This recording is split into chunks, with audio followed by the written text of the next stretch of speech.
You ask me if I have a God complex? Let me tell you something. I am God.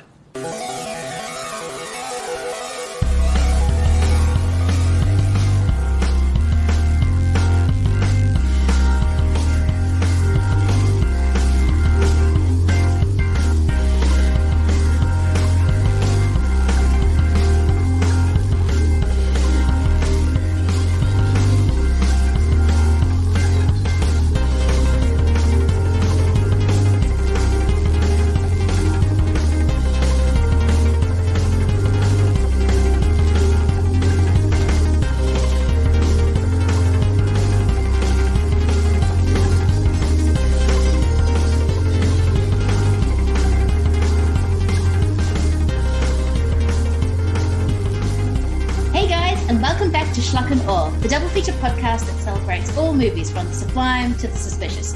As always, I'm Lindsay Wilkins. And as I was editing the last few podcasts onto the show, I noticed the theme, fear-induced heart attacks. So you can imagine my pleasure when me and my guest finally got together to do this double, and then I realized it fits the theme because we are going to be doing a double of Howard Becker's Malice. And let's see, I forgot to actually practice the pronunciation of this. Henri-Georges Clouzot, we'll go Clouzot. Diabolique. Sorry, I'm going to keep calling this Diabolique when it's Diabolique. Off to a really great start. Anyway, death by heart attacks. Let's do this. And here with me to carry on this amazing theme that I accidentally did is the co-host of the amazing Good Times, Great Movies. It is the great Doug McCambridge. Hey, how's it going? I am doing well, Lindsay. Thank you for having me back. And are you hinting at the fact that you talked about body of evidence at any point recently? No, but I did do that would have also worked really well. No, I'm not trying to spoil it. Listen, if that's one of your trailers, I'm sorry I ruined it right now. Actually, yeah, I should do that one. No, we did the Tingler, and also we did Death Trap. Both have kind of okay. All right, yes. Which would have already been played by the time this one comes out, but I was just doing it and going, hang on a minute, and then I will also put in Amadeus to just stretch it out. So yes, kind of dies of that reason. If not, I'm going to put in Spinal Tap's bizarre gardening accident and say It is funny because you see memes all the time that say things like, growing up in the 90s, it made you think that quicksand was around every corner and you were going to die. And fear-induced heart attacks, I thought that was really prevalent, and that was something that would happen to me and most of my loved ones at some point in our lives, the way that all these movies and TV shows, and I didn't even think of it until you mentioned it right now. No, yeah, I was just sort of thinking about it and I'm going, wow, movies taught me that it was actually really easy to kill someone via heart attack. Including or fucking them into a heart attack as in body of evidence. Which Madonna does do in that movie. I forgot about that movie. You mentioned it, and then oh my god, that's what happens. All heart attacks were fear-induced heart attacks, but they're just, the police don't look into it that much. Surprise parties and things like that. It must be happening all the time, and they just chalk it up to, I don't know, bad heart. But bad heart. Maybe we should hold some people accountable for this. Maybe we should just be lurking behind corridors, hoping to have another couple talking about how they've just talked about how they just killed someone through a heart attack. As we will get into. But before we do, Good Times, Great Movies. You've been doing this for 7 years. I hadn't realized it was 7 years. Yes, I didn't realize it doesn't feel like 7 years. But when you reach this age, years go by like nothing. No, 7 years. I think I'm going to chalk the longevity up to the fact that we, from the outset, decided on every other week. We're only putting out 2 shows a month. I could not do a weekly show. There's no way. I know a lot of shows do that. And I also know a lot of shows then take breaks. They'll take the summer off or the holidays off or something like that. I mean, with us, if we see something in the future, we might have to bank an episode or two. It's relatively easy to do this, but it hasn't been without its struggles. But as I've said on my show, Jamie will end the podcast when she's ready. I will do this forever. I will do this until I die of a fear-induced heart attack. Yeah. Whenever she says it's over, it's over. And I'm shocked that she hasn't said that in 7 years. Well, maybe it helps the fact that it's just every alternate week. You two haven't quite gotten sick of each other yet, or Jamie hasn't got sick of you. That's right. Yes. No. Yeah. It's the fact that when we started the podcast, she lived in California and then moved to Tennessee. Now she's in Georgia. She's getting closer, but because we don't physically see one another, I think we can keep doing that until she ends up in Pennsylvania again at some point, and then we'll have to stop the show. just slowly making her way up the country, and then in Pennsylvania. Exactly. Yeah. No, it's quite cool because every single time a new movie comes out from your show, I'm like, Repo Man, you haven't done that already? I'm always now I know you've been doing it for 7 years. I'm like, oh, of course what if they're going to do this movie? Oh no, wait, if I scroll down a little bit more, I find out they actually have 4 years ago. Yeah. But yeah, it's like, I like how your reaction we've done Repo Man. Yeah, I like how your reaction is, I can't believe you didn't do Repo Man, where most people's reaction are, oh, you didn't do Gremlins yet? You didn't do E.T.? Like, I've often said the podcast is sometimes an excuse for me to see movies that I've never seen before. I don't have interest in, honestly, watching E.T. again. Like, I really don't need to see that movie again. And while I've seen Repo Man before, like things like Life Force, for some reason that escaped me. Yeah. And I'm really glad I had the excuse to go in and to watch that movie for the first time. Well, yeah, because you do the sort of the big 80s movies as well, but then you'll also do Don't Go Into the Woods, which you and Jamie's reaction to that movie was hilarious because it was more you were finding it intriguing, but at the same time, someone actually filmed this and now we're watching it. No, it's honestly way more fun, I think, when we cover movies that are really bad. Yeah. And things that we did not enjoy. Some movies are just too boring to talk about, which is really strange. I have it on the docket. I have Milo and Otis for us to discuss. I don't know that I can watch a movie just about a cat and a dog walking around narrated by Dudley Moore. Yeah. I don't know that there's enough for us to dig into, but it might be a fun challenge, I guess. I don't even know. It might be. It's kind of, because it was only a product of only the 80s could do would be Milo and Otis. Like, I remember being, but that feels very particularly to, Yeah, you can't murder that many kittens beyond 1989. No, you can't. And say that that's a movie suddenly. Yes, they were very, very strict about the murdering of kittens after 1989. Right. Oh my God, I know. Just Milo and Otis. I'm like, I think I'll just be too sad watching that, and just be like, what number kitten is this? Right. Yes. Yeah, I think that's the thing. Just watching the stunts and ticking off, well, clearly that cat's dead. Yes. Maybe that will get us through it. Yeah. This sounds horrible. I don't want to laugh at someone abusing animals in this sense. So maybe we don't cover that one. No, I mean, the good thing about the 80s is that there were so many things coming out of that decade that it just, you could do another 7 years of it if Jamie wants to. So, 7 years plus. Yes. There's hundreds and thousands of movies that we could dig into. So I don't think we're going to get to the end of the 80s. I have a feeling the 80s will kill us. We will not shut that decade down. No, there's no way you can shut the decade down, but it is always such an enjoyable podcast to listen to because it is. Thank you very much. It is very much. You just like, the nostalgia of it and the Jesus Christ, they actually filmed this of it, or the TV movies of it all. It's such a weird decade. Yeah. But thank you very much. Thank you for the kind words. Awesome. And with that, our double is going to be none of the 80s. We're going to the 90s, then back to the 50s. But we are about to get into one of my favorite genres of all time. That is the 90s thriller. And Malice is a special movie. This is speaking of movies that I completely missed at the time. Completely missed Malice, and only saw it for the first time a few years ago. And so watching it this time around, Alec Baldwin is doing something way bigger than I thought he was originally. So we might as well get into it. Doug, Sure. So to imagine we are sitting in a theater, the curtains are opening, and what is going to be your first trailer for Malice? Okay. My Malice trailers, my Diabolique trailers are almost too spot on, like to the point where I'm angry that I'm going to talk about these movies, but my Malice trailers might be a little more fun, a little more different.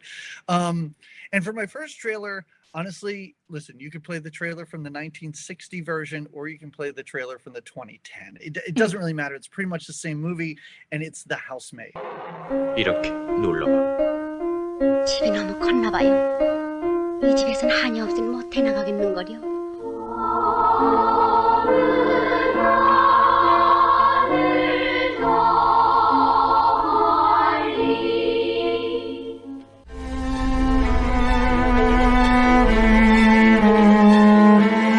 딴 생각이 없어요. 맘씨 좋고. 좀 애같이 맹한 데가 있긴 한데. 잘 됐네. 뭐 애들이랑 잘 지내겠네.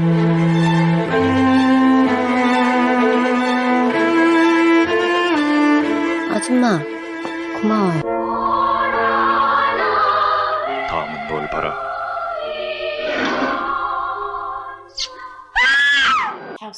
Hang on. Do I know this?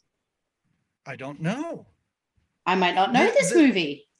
Yeah, the 1960 version is in one of those World Cinema box sets that Criterion put out. Oh. It's really, really great. The original is directed by Kim Ki-young, and the 2010 is directed by Im Sang-soo. Yep.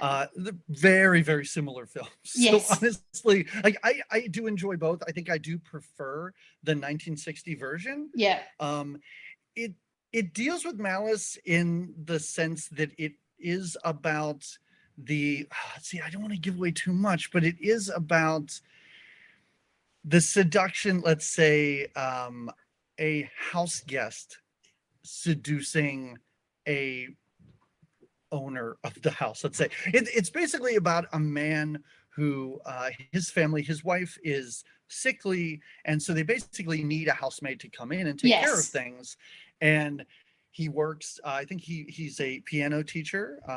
He teaches a number of very young girls piano, and he's a very attractive man. So basically a woman comes and says, hey, I'm looking for a housemaid job, and he hires her.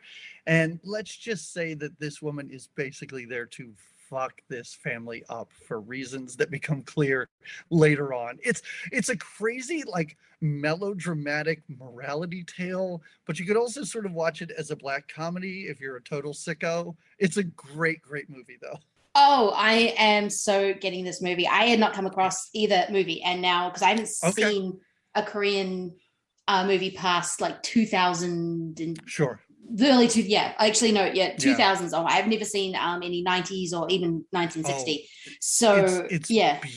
It's a beautiful movie. It's stunning. It basically all takes place in the house as well, which is nice. One of those sort of single location movies.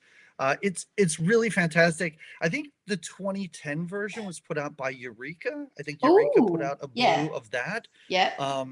And I think I picked that up during a sale, and it was like $7.99. Nice. So it might be worth trying to grab both if you're willing to splurge on one of those Criterion sales for that box set. And I usually am. I have no shame when it comes to splurging on Blu-rays. I should be putting on something else. I didn't think I needed to twist your arm.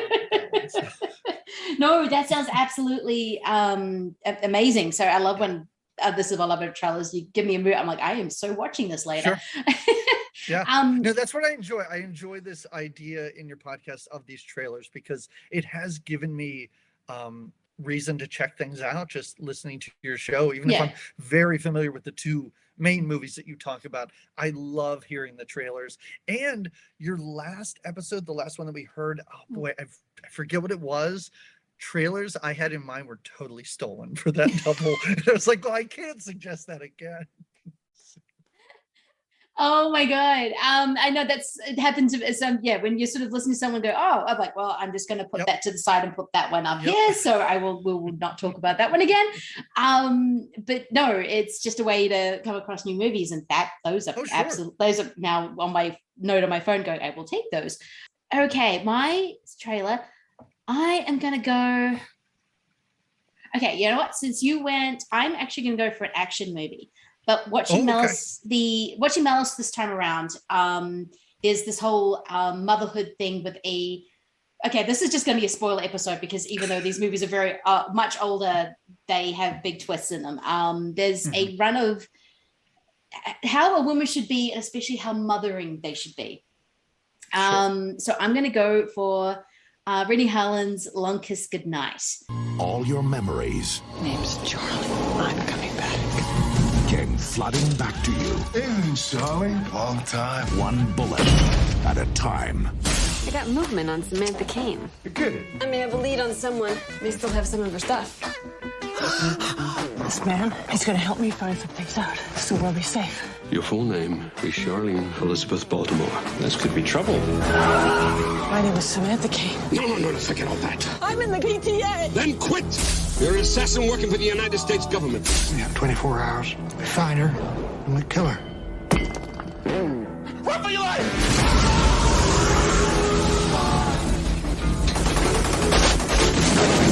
Charlie Baltimore's alive, sir. Who are you? Name's Charlie. Okay. It's Jenna Davis, and the movie's amazing, but if you haven't seen it, it's about a woman who has amnesia, raises a child, is in a family, then realizes she's a stone cold assassin, and goes forth and stone cold assassins people. It's an amazing, fun movie. It's written by Shane Black, so of course it's a Christmas movie, and it's about Jenna Davis literally learning how to be a mother again, which is a thing with very stroppy women always have to be softened by a child, and I love how what Malice does with Nicole Kidman, as we'll get into. But yes, that is going to be my trailer. Yeah, it's really funny you should bring that up. As you last said, The Housemaid is something that you had never seen before, and you said you came to Malice pretty late. I just watched The Long Kiss Goodnight last Christmas. Wow. Yeah. What year was that movie out? 96, I think. 96. Somewhere around there, yeah. Yeah. There's a period of my life, it's called my college years. If you take the second half of the 90s, I am out, and I'm so ill-informed when it comes to pop culture during that time. I was very busy partying and trying mostly unsuccessfully to get laid in the late 90s, and I was not paying attention. People talk about that Buffy the Vampire Slayer TV show as though it's the greatest thing. I have no idea. You were just no idea. Nope. No. Everybody loves Raymond. Never seen an episode of that show. Wait, you didn't miss much with that one. Okay, no, great. mine was the early 2000s for that, and I haven't seemed to really miss anything yet. I haven't gone, oh, you should have seen this. I'm like, nah, because 2002 complete work. So 2002, 2003, I was not aware of anything. No, these are blind spots, and this is like, I love to finally check things out that people have been talking about for so long, and I don't know the amount of times I've heard. I'm sure at some point in conversation I pretended that I'd seen that movie just to kind of move beyond discussing it, but I had never seen it till recently, and it was as fun as everyone made it seem. It really is. It's a blast of a movie. Oh, look, I was a chef. Did you, are you this stupid, or did you take lessons? I took lessons. It's very Shane Black in so many of its ways, and you just have a good time with it. It's actually a really fun Christmas movie because it is just Gina Davis just blowing shit up, and but because it's a Shane Black movie, of course she has to have a kid. So I thought it was sort of interesting how she's just sometimes looking at a kid and going, I don't like you. I don't know why I hate you.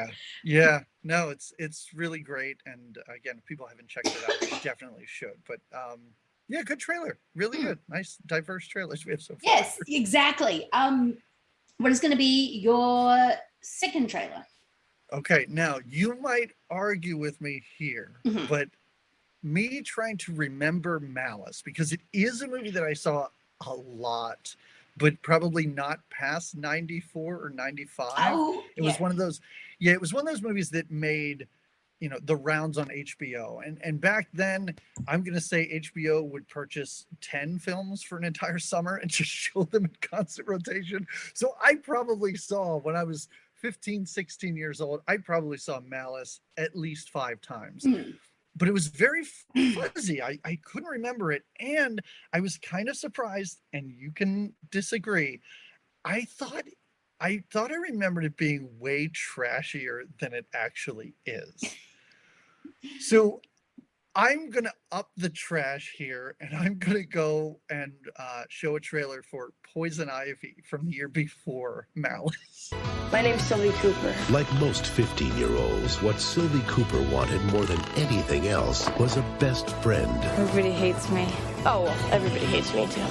Do you want us to come over? Someone to talk to. Wow, this is great. Someone to understand her. Oh, Ivy, this is my mom, Georgie. Till death. Someone like Ivy. It's nice and cool in here. I missed my ride. No.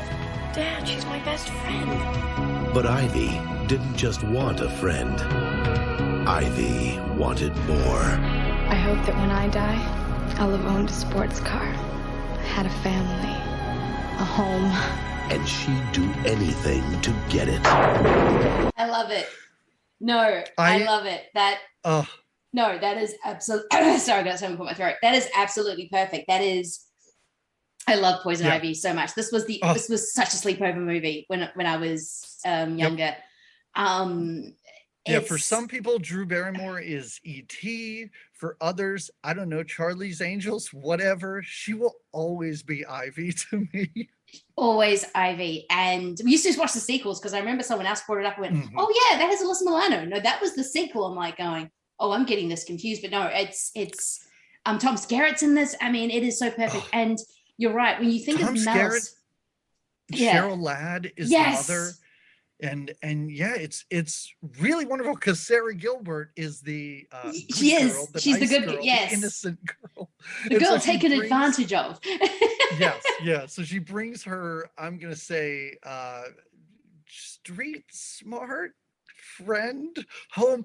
The thing about this movie is I always forget how strange it is how the family kind of just invites Drew Barrymore to now suddenly live with them because she just mentions a troubled home life, doesn't get into much detail at all. And they're like, I don't know, I guess you live here now. It really is just glossed over. It really is. Yeah. If it wasn't like 91 or 92 when that movie came out, that would be the perfect Good Times, Great Movies. Oh yeah. No, movie. Certainly. Yeah. 100%. It's just a lot of fun. And like you said, this thing spawned, and I was kind of unaware, there were 3 more sequels made. I knew that Alyssa Milano was in the second one. Yeah. I really was unaware that there were 2 more beyond the second one. And one is Jamie Presley. Yes. Too. Yes. And I learned that the idea of Ivy, it can't be the same character again, but they keep naming these characters after plants. Yes. Alyssa Milano is Lily, and then there's Violet, and finally there's Daisy. Yeah. It's kind of amazing how they kept going with this. I absolutely love it, but it is such a fun movie. And yeah, you're right. It does speak to this kind of trashiness that Malice seems to have around it, even though it's not. It's actually the opposite of trashy in a lot what it does. But when you think about it, it's got a really sort of, that movie's like a really trashy 90s thriller because this is when they were making the best trashy 90s thrillers. So it is, so the thing perfect. is, and I think we can, I'm sure we'll get into it with Malice, and I don't want to ruin anything that you might want to say, but this is before Lifetime was a thing. Like these types of movies would be Lifetime movies now. You think about Hand That Rocks the Cradle, you think about Single White Female, those are Lifetime movies, but just theatrically released. Oh my God, I didn't think of that. You're right. And that is, of course, also Poison Ivy as well. That is a Lifetime movie that... These are the blueprint, basically, Yes. for what that channel, company, whatever it is, ended up doing. Exactly. They just kind of took that format and kind of ran with it. I never thought of that. And that is absolutely true. And and that is friggin' Malice all over. That is the movie of the week sort of premise. But you have like as we'll get into it, that friggin' cast. Yeah. Okay. My final trailer, because I'm doing this one because I have a kind of a plan for what I'm going to do with Diabolique. But I am going to go for 1999's The Talented Mr. Ripley. Dickie Greenleaf? It's Tom Ripley. Tom Ripley? We were at Princeton together. Did we know each other? Sorry, what is it? Ripley. How do you do? We'll just be for a little while. No, I like him. Marge, you like everybody. Marge, you like everybody. You stay at Dickie's house, eat Dickie's food, wear his clothes, and his father picks up the tab. What did you actually do in New York? Telling lies, forging signatures, impersonating practically anybody. What?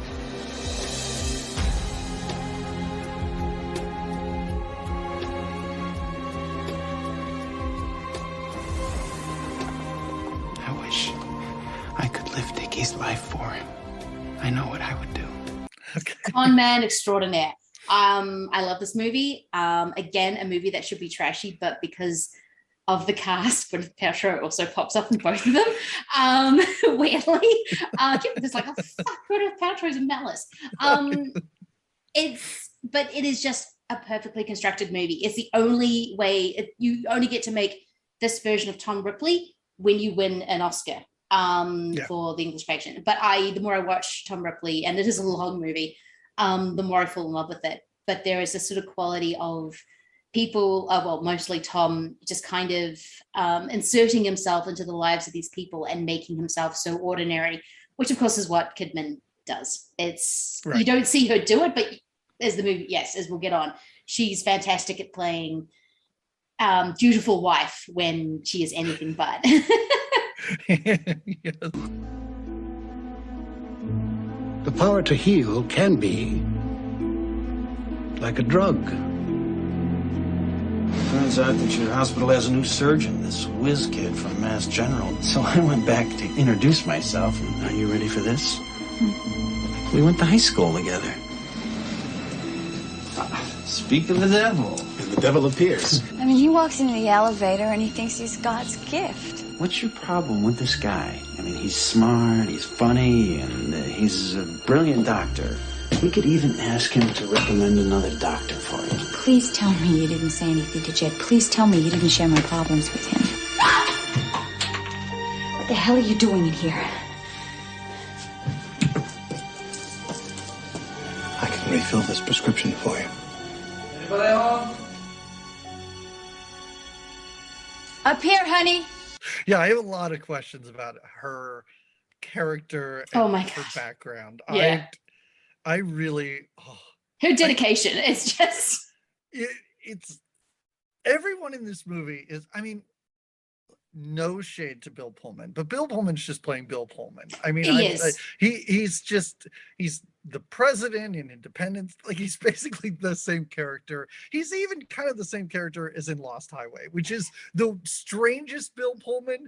But even there, I'm like, I don't know. He could be the same guy in this. Like, I don't want to say he's not a chameleon. I'll say that. Look, because of the fact that I've also done Single White Female and Persona, and we talked about Lynch a lot, is the only reason why I did not choose Lost Highway as a trailer. Yeah, I thought about it too. Because it's kind of perfect, because he is literally doing his Lost Highway, but he's doing it in normal suburbia. And so with that, exactly, we are going to jump into Malice, because there are questions with this movie. Because the one thing I love about 90s thrillers is that when you think about the plot for 2 seconds, they completely fall apart. This is true with Single White Female. This is true for Hand That Rocks the Cradle. And this is certainly true for Malice, because you have to question what Nicole Kidman's character Tracy is actually doing. How long have they been married for? How long did they date for? Bill Pullman's really just going out for revenge, not because he lost.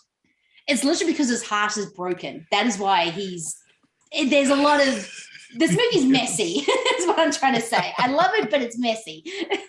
Oh, it's messy. And I think that, you could approach this logically, but I would hope that nobody does that. But I understand that there are people that do that. They're just there to watch movies and find plot holes and point out how ridiculous it is. Yes. And that's the case with this movie, but also sometimes, and I don't even like to say this because a lot of times I disagree with this, a movie's just a movie and you're there to have a good time. And that's exactly what this is. That's not really what I look for when I watch a movie. I don't watch superhero movies. They're not my thing. I get zero enjoyment out of that. But yeah, this is just over the top, silly nonsense. By the time we get to Nicole Kidman's mom, that is a different movie.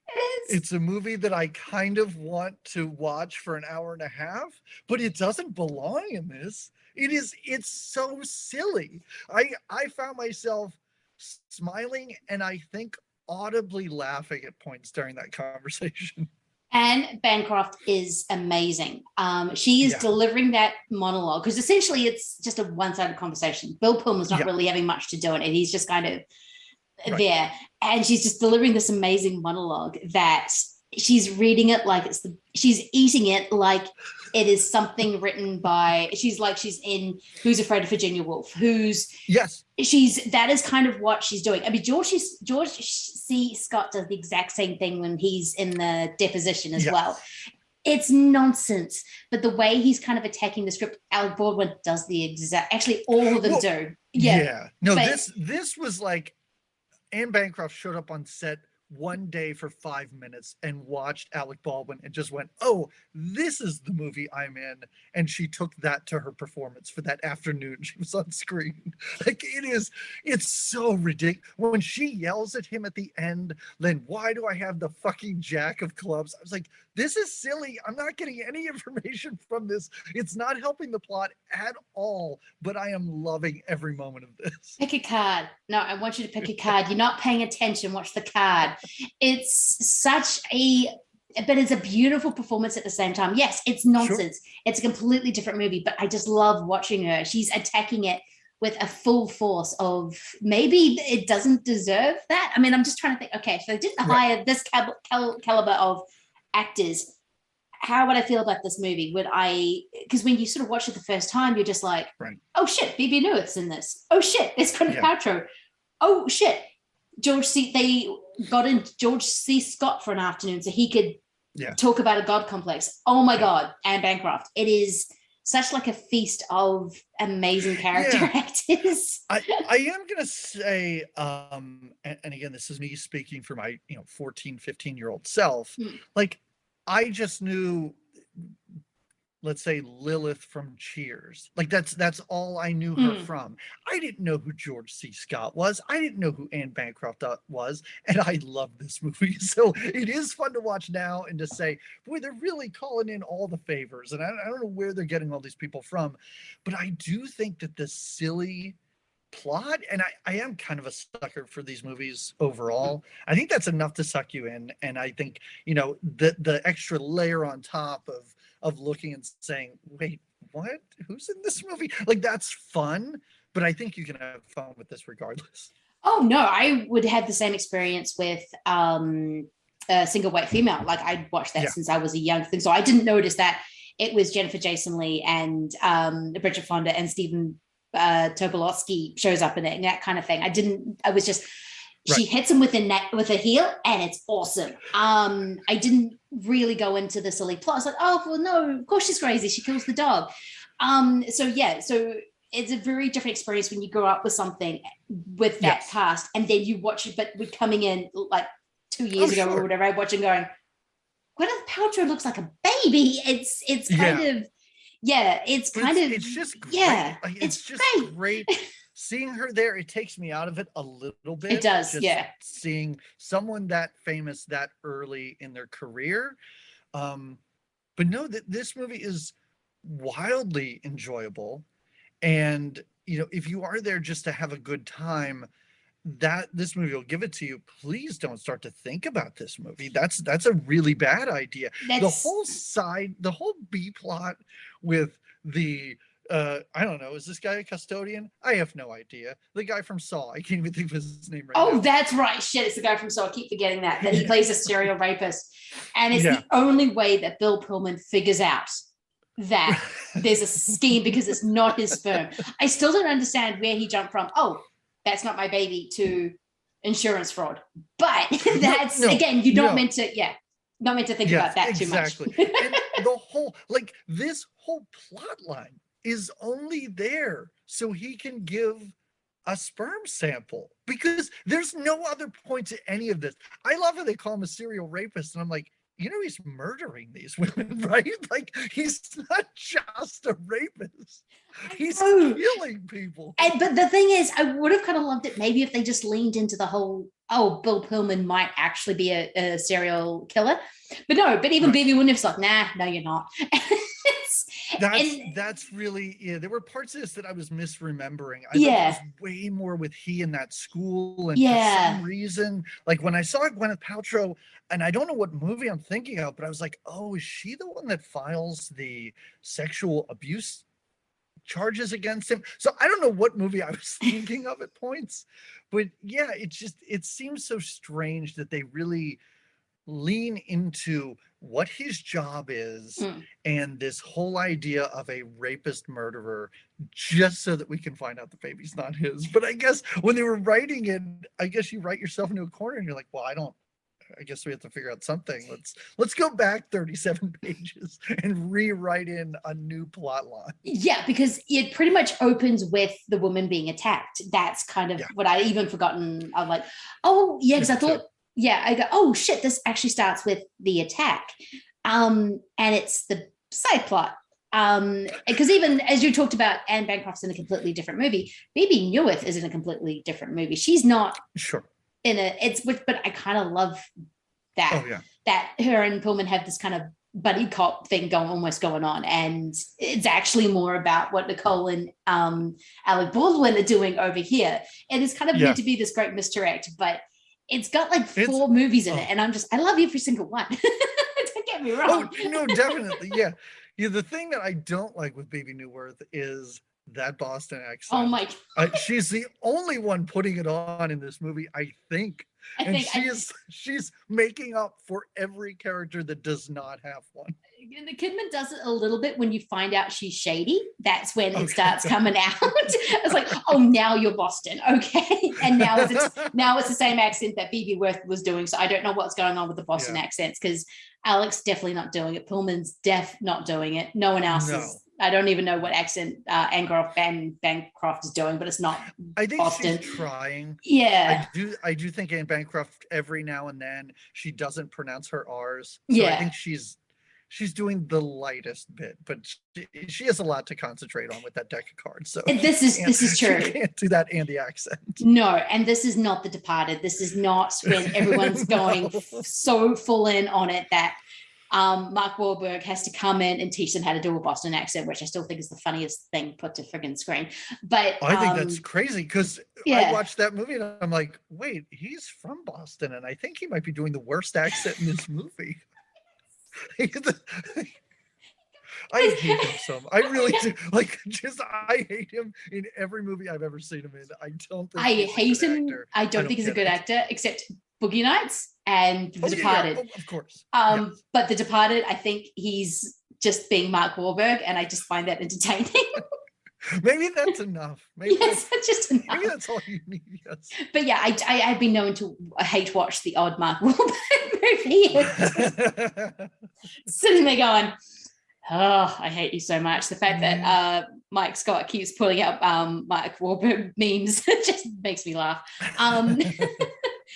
But yeah, it's kind of this it's a very posh seeming movie that is definitely not posh.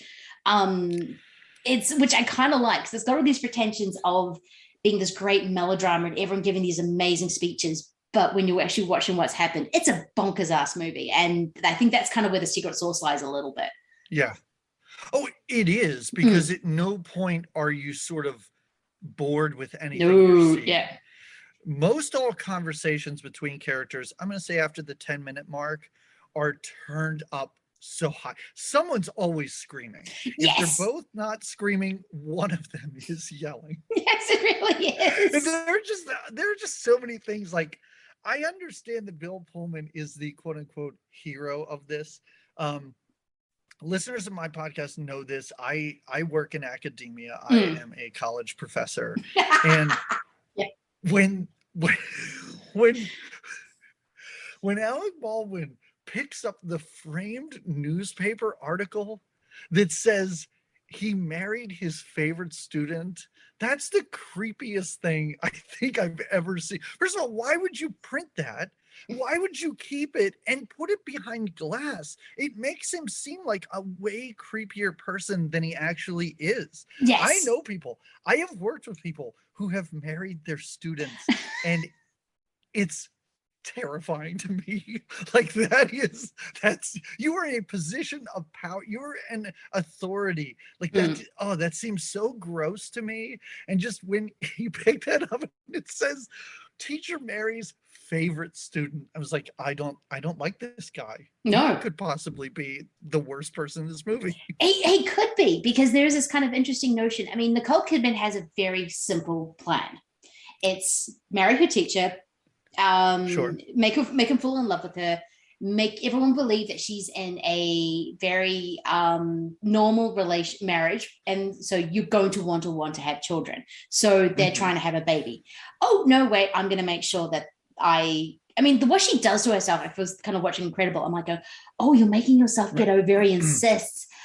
Ow, that's that you're. So she's doing everything up to a point to herself. She's not actually physically hurting anyone else.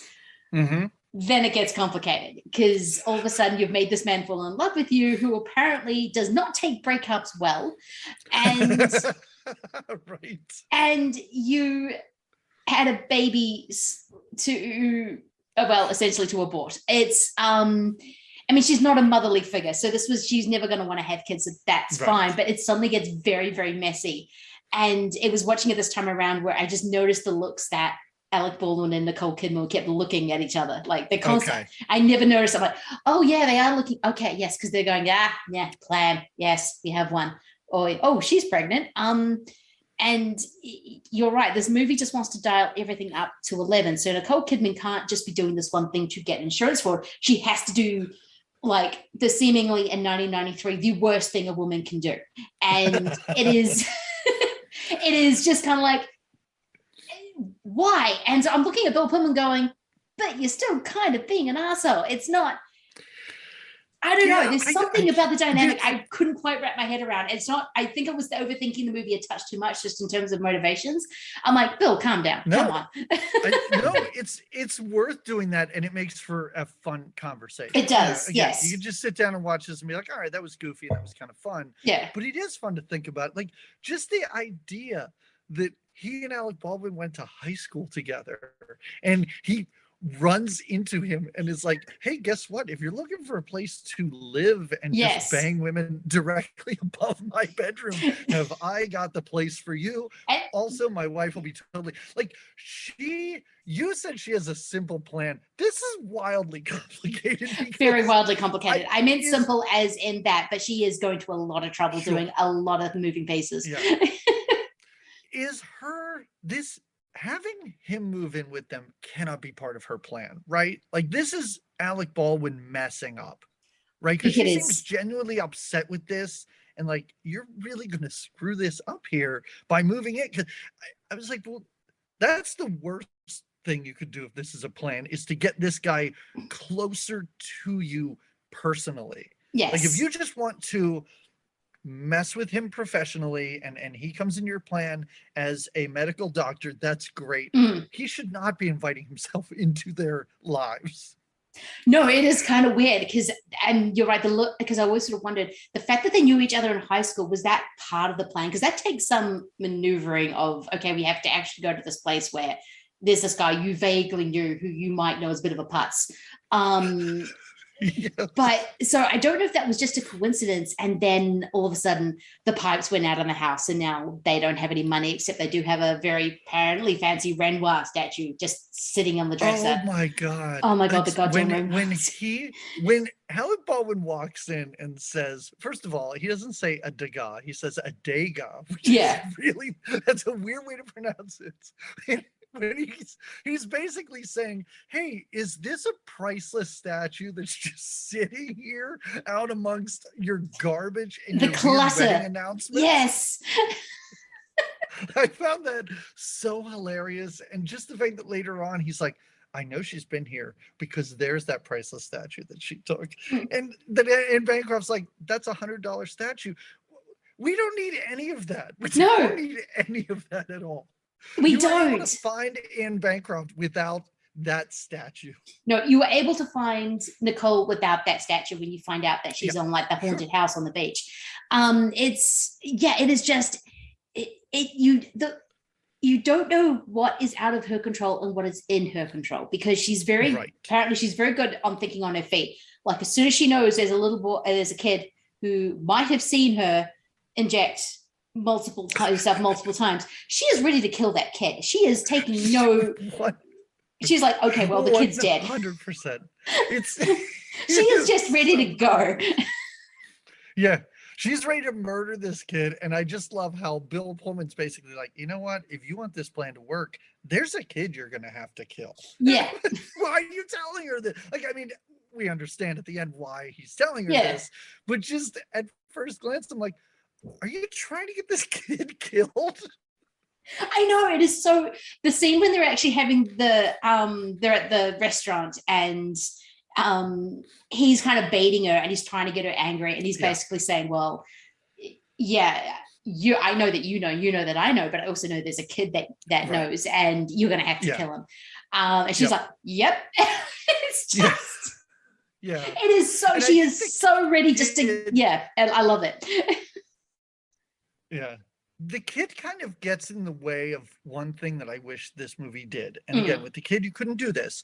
But the compressed timeline of these events in this movie is insane. Because if you are running this scam on insurance companies and hospitals and your husband and all that, you should not later that afternoon be like, Alec Baldwin, let's meet at this haunted lighthouse building, and I guess this is where we live now. I'm like, you take 6 months off and you do not see each other or anything.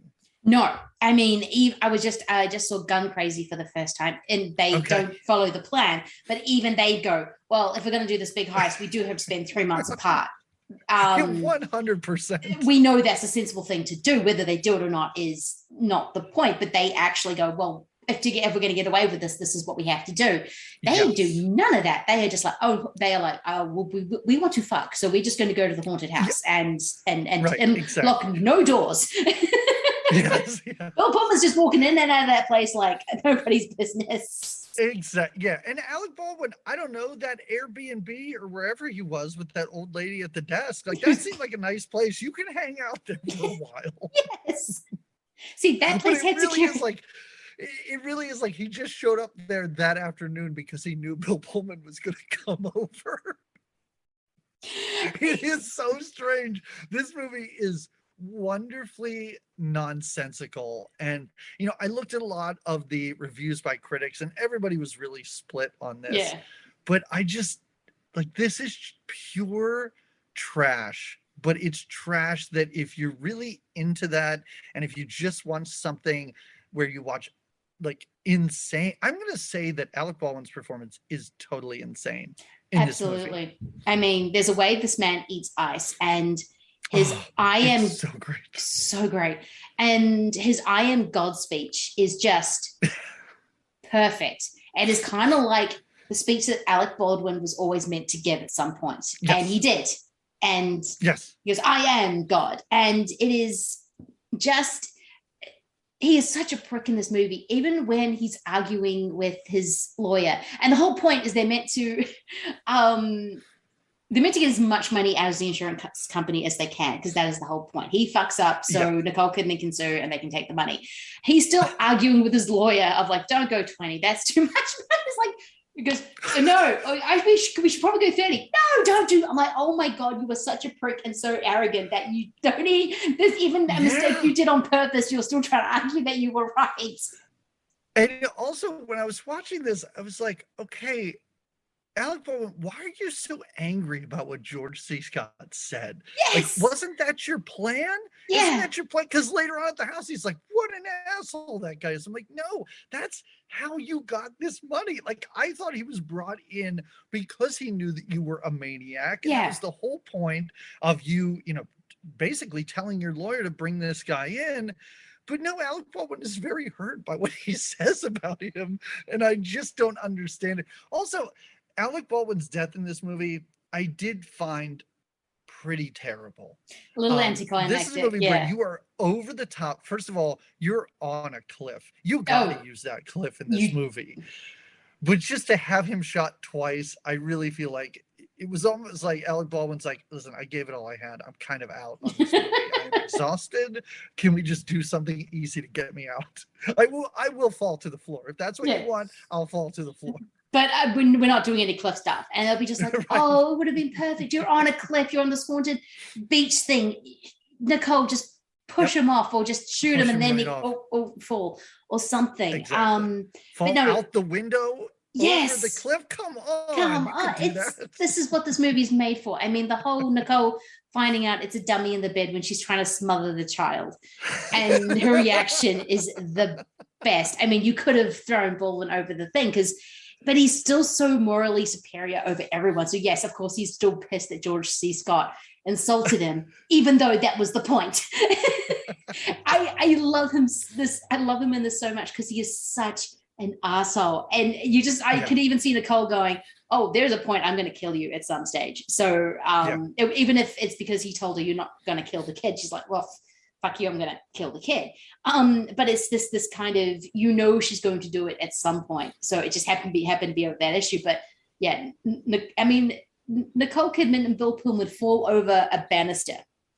Yes. In a fight. And this is the kind of movie this is. So to have, you're right, to have Bill Pullman just kind of fall over. She was like, that's a little disappointing. Yeah. Yeah, I did find that disappointing. And I wondered, I didn't really do much. I didn't look into Alec Baldwin's career directly after this. And this might have something to do with my, blackout, let's say, through the late 90s. But I remember him in this. And then I remember him in that movie with Anthony Hopkins, The Edge. Oh, yes. Yeah. And he's sort of a villain in both of those. And I'm just like, was this a change in his career? Because then I really didn't. He was totally off my radar and then popped back in 30 Rock. And I know he did things in between. I guarantee you he did stuff in between. But this is kind of what I remember about Alec Baldwin after Hunt for Red October and stuff like that. Like he was flying high. And I'm just wondering if this pushed him into more villainous roles. Did he do a lot of that stuff? And I'm not asking you as though you should know, but I can't remember really stuff he did between the mid-90s and coming back for 30 Rock. I don't think he did. He really did. I mean, he was definitely around. And I think he did play a lot of villains during especially that kind of period. He'd get done as he was always the heavy, and then he just came in 30 Rock and everyone's just like, we love Alec Baldwin again. He's still an asshole. He's good at it. Yeah. He's so good at it. And it's another one of those things where you watch him in this movie, you're like, fuck, Alec Baldwin is hot, man. Like he is a really, really good looking, swarmy dude. And, he's running circles around Bill Pullman in this. Oh my God, yes. And I do have a bit of a Bill Pullman crush. I think, yes, he's very good at doing Bill Pullman charming.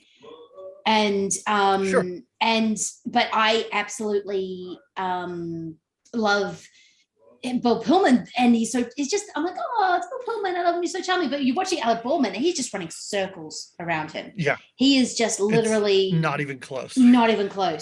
And he is incredibly attractive. My favorite joke in 30 Rock is when he gives a photo to Liz Lemon of when he's meant to be at his peak Alec Baldwin phase, and she just goes, oh my God, were your eyes bluer? And they kind of were. Yeah, kind of horror. Yes. Yeah. Yeah. When he's in that bar with Bill Pullman and he's crunching that ice, I was like, I think he wants to fuck Bill Pullman too. Like, I think he's down for anything. I think, movie. I think he is, because he is kind of flirting with Bill Pullman a lot. It is a lot. A lot. Probably more so than Nicole Kidman, because Nicole Kidman is obviously in charge of that relationship. As you find as soon as you find them in the house together, she's pulling the strings. But so you can kind of tell that he's kind of pulling the strings with Bill Pullman, and it's a fascinating weird threesome they've got that they don't know that Bill Pullman does not have a clue that he's in. He's just does not have a frigging clue, which is why when he has to have a cereal breakfast to find out that he had to give a sperm sample to find out that he is infertile. Exactly. That is exhausting. Maybe that was by Bill Pullman's demand. Maybe he got the script and went, I'm not doing anything. Can't I at least beat up a janitor or something? Like, you got to give me something to do in this movie. I'm just wandering around like an idiot. He is wandering around like an idiot in a lot of this movie, and I say this as I love Bill Pullman. No. I do too. I do think Bill Pullman he's just so charming. He's just such a charming everyman. Yeah. And I think that's that's his appeal, and that's what makes While You Were Sleeping work so well. Yeah. But I also wonder, because she's giving herself these injections to give her these cysts, but it's not planned out perfectly, because Alec Baldwin's trying to pick up those two girls playing darts when all this happens. So is Alec Baldwin really just saying, all right, I guess for this plan, I got to go to this bar every night. I think that's what's happening. Just in case it happens tonight. I think that's what is happening. And I think that's why he is sleeping so with many people, because you do get the sense that he's just bringing home a different girl every single night. Nicole Kidman is just like going, oh, I hate you so much right now. Yes, exactly. And he's just doing that because he wants to, but also you don't need to do that if you don't live with them. Like, you don't need to try and throw suspicion off of you so much by bringing home other women if you're not living upstairs. Yes, it is. I did say, I think it's, in one way, it's a very simple idea, but actually to carry it out, and the fact that Nicole Kidman doesn't have as much control over everything as I think she thought she would have. She can't. Also, Nicole Kidman, a kindergarten teacher ? That's never discussed. It's the words of what she does for a living are never talked about, but there's a scene of her in a classroom at the very beginning, and I went, oh, well, that's meaningless. She could have been doing anything. You honestly didn't even need to show her at work. Is it just to say that she loves kids so much? She loves kids so much, but she will threaten a child. So she does. No, definitely. That's for later when she's like, well, they'll never suspect that I murdered this child because I'm a teacher, I guess. I'm a teacher. I love children, so no one's going to suspect that I may have murdered that other child, whereas everyone is suspecting her of going to murder that child. It is so wild. I mean, this is a movie that you can just sound and just enjoy and just not think about. Yeah. And I think thinking about the plot too hard, you're going to find 16 different loopholes, but I don't think that's the point, because this is a movie where you get one of the most incredible performances by Anne Bancroft. And I'm not being ironic. I am saying that it's a generally amazing performance. It is insane. It is wild. And she is eating it like a meal. It is absolutely fantastic.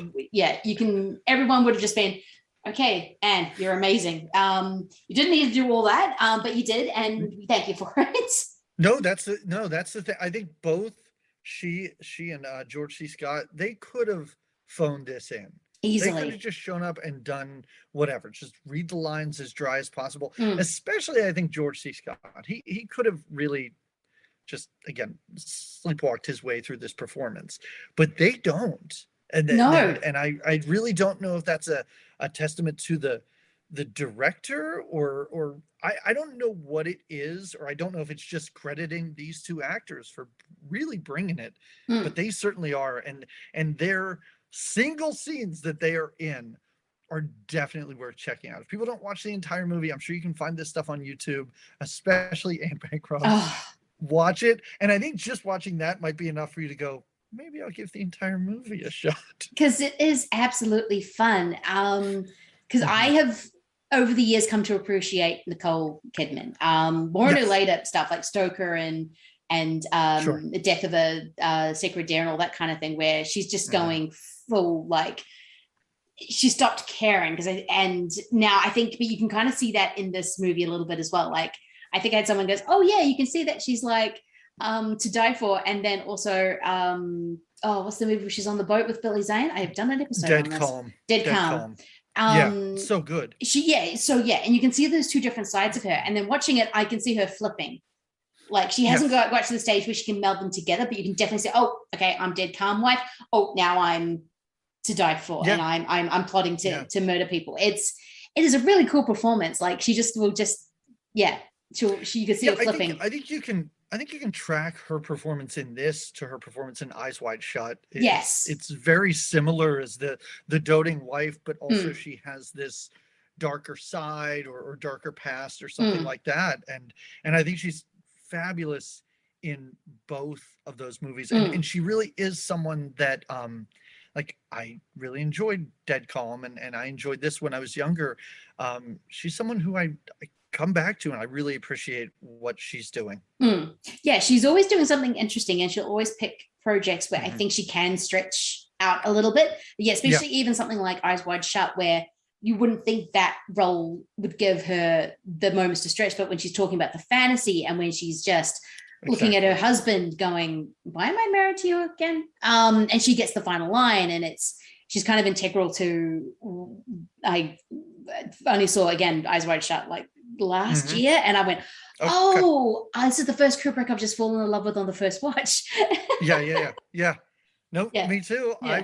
I will argue with people, and I will say it's my favorite Kubrick, and people think I'm crazy, but I don't. Preference. That is an amazing movie. What he does to makes Tom Cruise and doing that movie, just in terms of you are not as awesome as you think you are, and he keeps trying. Yes, so great, so amazing. I love it. Yeah. Oh, it is so amazing. And so is Malice. Any other thoughts you have on Malice before we go on to the next amazing movie? Nope. I would only suggest that because Kino Lorber has sales constantly, they do. Please pick up Malice. Again, you can get that for like $6 during a sale. And there's nothing on this Blu-ray but the movie and a trailer for the movie. But I had so much fun after I watched the movie. I was like, I'll check out this one special feature, which is the trailer. And the trailer kind of is just Alec Baldwin's speech. It really is. It's really great. Yeah, so. It really is. It's just like Alec Baldwin's speech is the best. And that they knew, we have to sell it on this speech. Yeah.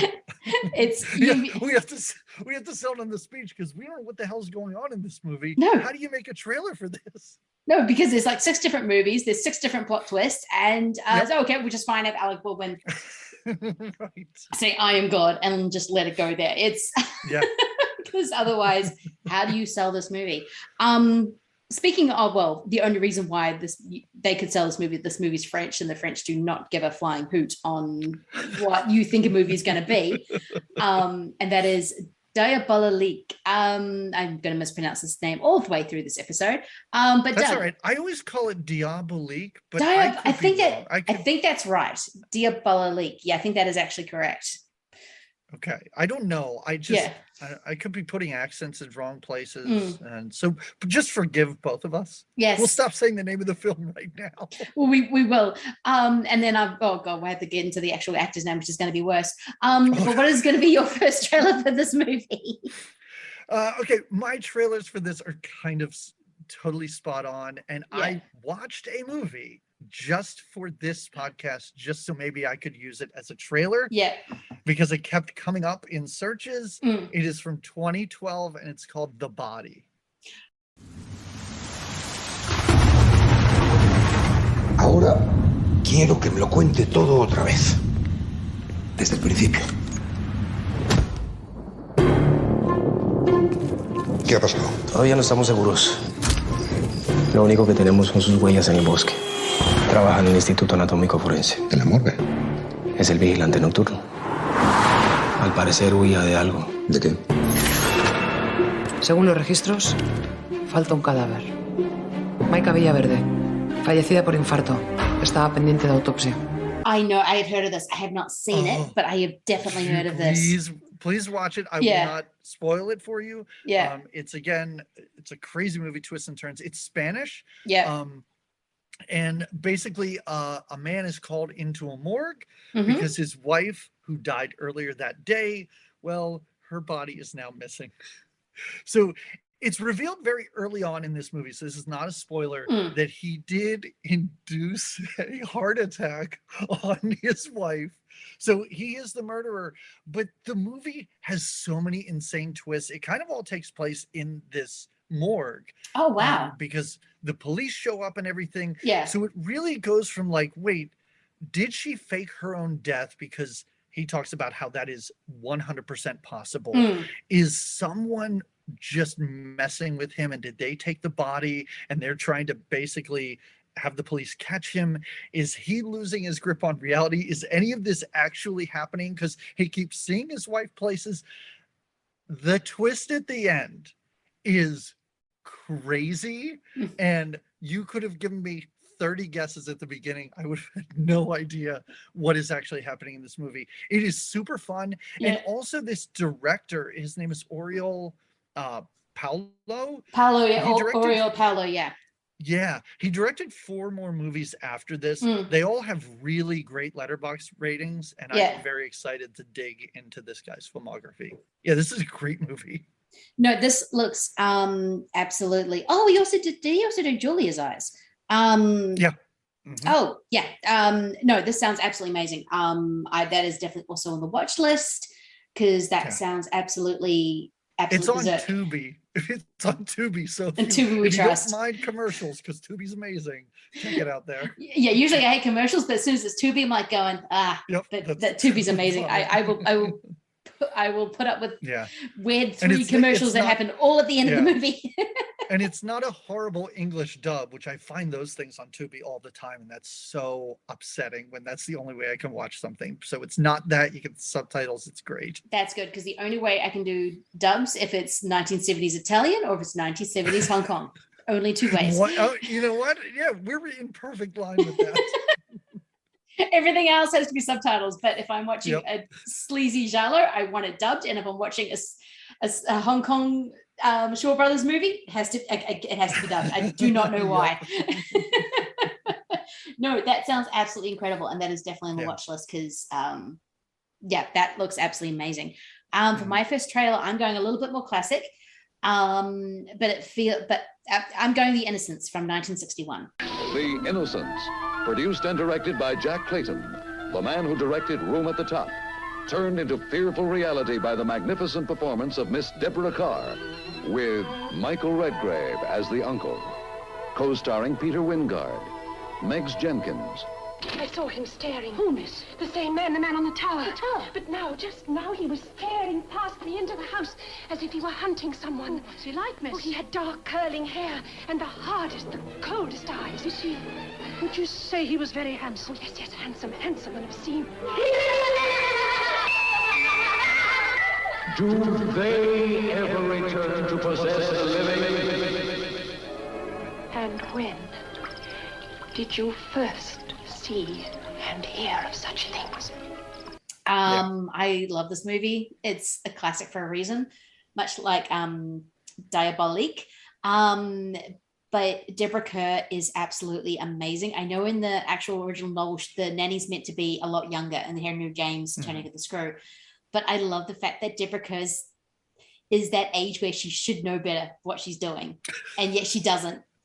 She keeps just pushing forward and torturing these children because she thinks that these ghosts are, again, walking around and possessing these kids. And it's an amazing movie for a reason. If you've never checked it out, please check out The Innocents. It is a devastatingly good movie. It's so wonderfully moody. It is. And I talked about how I'm not, I wasn't bored for a second in Malice, but there are so many scenes in this that just sort of linger on, and characters are just wandering around outside, and I could watch that all day long. It's shot brilliantly, but it also feels tense and you feel uncomfortable the whole time. Like you know there's something wrong, even though it's not overtly scary. It puts you on edge. Something just puts you on edge because something about Deborah Kerr's decisions, but yet the fact that because you don't know if she is going full crazy, if she's making this up, or if there's actually some sort of evil spirits hanging around this house. It is, it's a great movie, and I am showing it in front of this movie because I think it works really well. It puts you in the very mood, even though Diabolique surprised me with how stark it was. What is your second trailer? My second trailer, this is going to be a theme of gross, disgusting pools. My second trailer, and again, also sort of a little bit on the nose, my second trailer is House on Sorority Row from 1982. A certain kind of girl joins Pi Theta sorority. A girl who likes to party and likes to get close to her friends. A girl whose extracurricular activities were more daring than most. A girl who could turn her fantasies into reality. One more fling won't set us back any.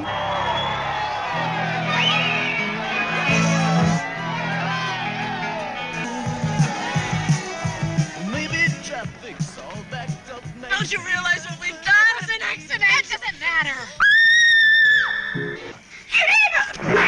Then again, Pi Theta was different from other sororities. I'll get back at you the last thing I do.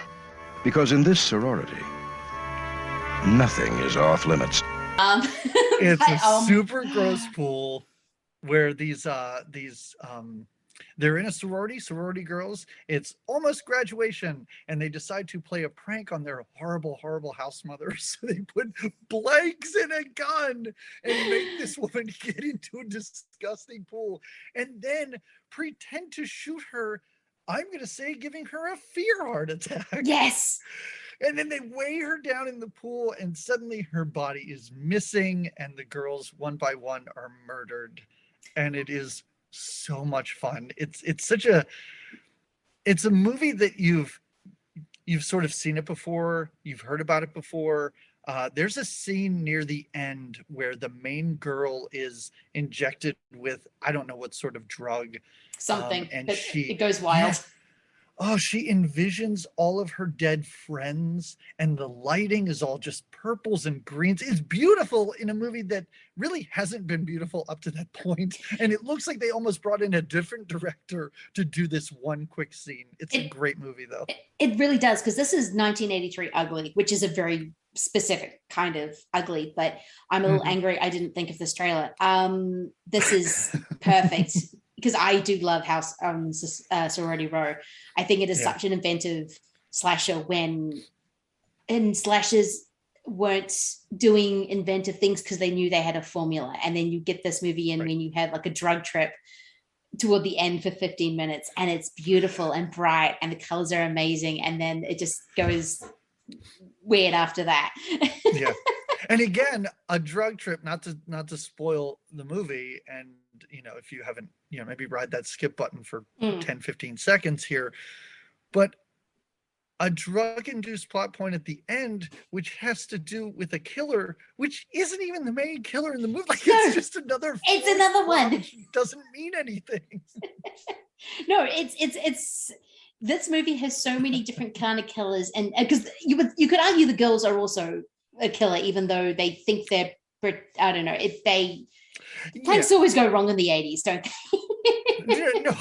They never went well. If you think you caused a heart attack, you should probably call the police. Yes, do not try and dispose of the body. That just makes you seem way more guilty. Exactly, unless it is in like Diabolique, when that was the point. Right, exactly. Yeah, but no, if you've never seen House on Sorority Row, please go see it, because it is an amazingly gorgeous slasher, and I really, really love it. Okay, for my final trailer, I'm going back to the con artist Tom Ripley well, but this time I'm going Purple Noon from 1960. Joue pour moi. Monsieur est en mission, envoyé par papa de San Francisco pour me récupérer et toucher $5,000 à la livraison. Mais c'est pas un ami d'enfance. Pure invention. Je l'ai jamais vu de ma vie. Bon, d'accord, j'avoue. Je t'aurais suivi en enfer. Qu'est-ce que tu fais, Philippe? Ça t'apprendra! A movie I Oh my watched. God, look at you, so classy. I Oh love my it. no! Right after House on Sorority Row. Yes, this is true. Ellen DeLarn being probably he is on the poster for a reason of this movie. No, this is one movie I watched for the first time last night. I'd never seen it, and finally I could rent it, so I just rented it, and I did not realize how much Tom Minghella actually leaned on Purple Noon to make Tom Ripley. I was like, oh, this makes a lot more sense of what's going on. Jude Law suddenly makes much more sense with this movie, because it is all about you just watch Purple Noon and you're like, oh, okay, I get it now. But no, this is three people on a boat who may or may not be trying to kill each other. It's got Tom Ripley, so you guess who the main one is, but Right. Philippe Greenleaf is an absolute dickhead, which even more so than he absolutely is being portrayed, but is literally taking a section of the novel and just expanding it out. And it is charming, it is goofy, it is those three clowning around, it is Ripley just causing all kinds of havoc, just making up stuff on the fly, even though they know he's talking bullshit. It's kind of amazing. Yeah. No, it's really good. You know what? I'm due for a rewatch there. I haven't seen it in a very, very long time, but I remember really enjoying it. So no, yeah, it's just one of those. Yeah. French movies in the 50s and 60s were good movies, mostly. Yes, surprisingly. Surprisingly, they're really, really good. And now we're going to get into a movie that this was actually a first-time watch for me. I have seen the remake twice. Ce sera aujourd'hui ou jamais. Et tu es sûr que ça laisse pas de traces? Et le scandale? Tu imagines le scandale? Ça ne peut finir que d'une façon. Sont des monstres. Dieu n'aime pas les monstres. Oh, j'ai la tête qui éclate, moi. Je vis une histoire de fou. Ce n'est pas une histoire de fou, c'est une histoire diabolique. I'm alive. No, you're dead. This is heaven, and I'm the Virgin Mary.